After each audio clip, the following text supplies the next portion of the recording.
The Lord said to Abram, go from your country, your people, and your father's household to the land I will show you.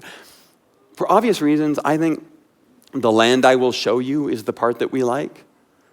I mean, that's the calls we all want to hear in our lives.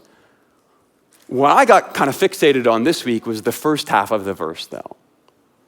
From your country, from your people, from your father's household. In English, we've kind of cleaned up this verse for pacing, but there's this little Hebrew word min. It's actually a prefixed supposition, and it is stuck on the front of every noun in this sentence.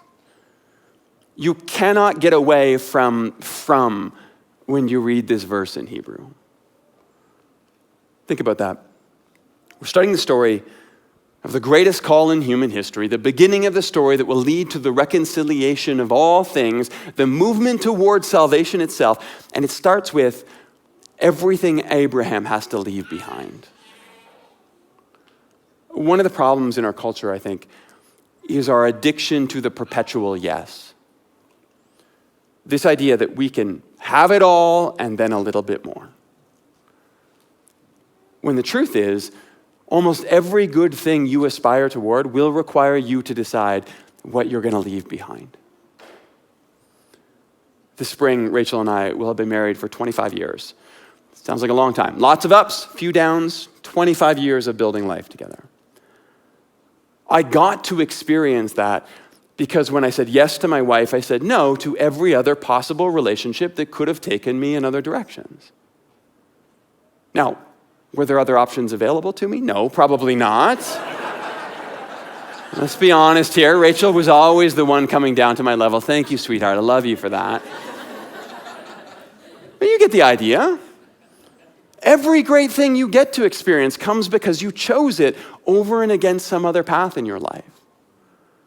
Now, sometimes that choice is conscious, sometimes it's deliberate, sometimes it's forced on you, sometimes you stumble your way through a series of missteps only to look back and see how fortunate you really were.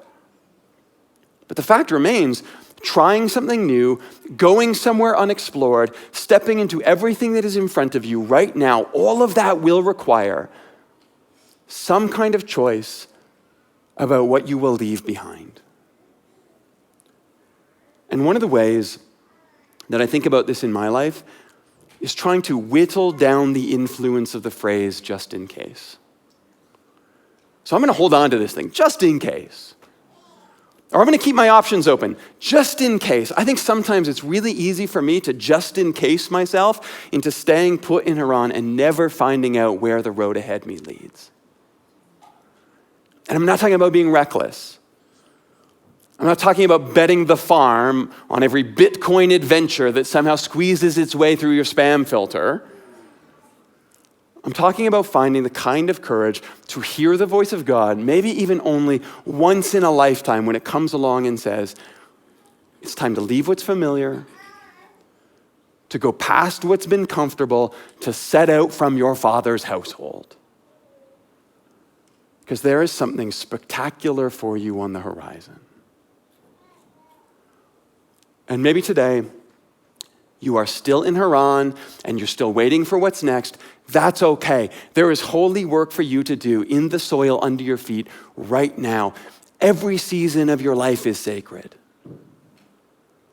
But maybe, like Abraham, you know that God is already speaking about who you will become next.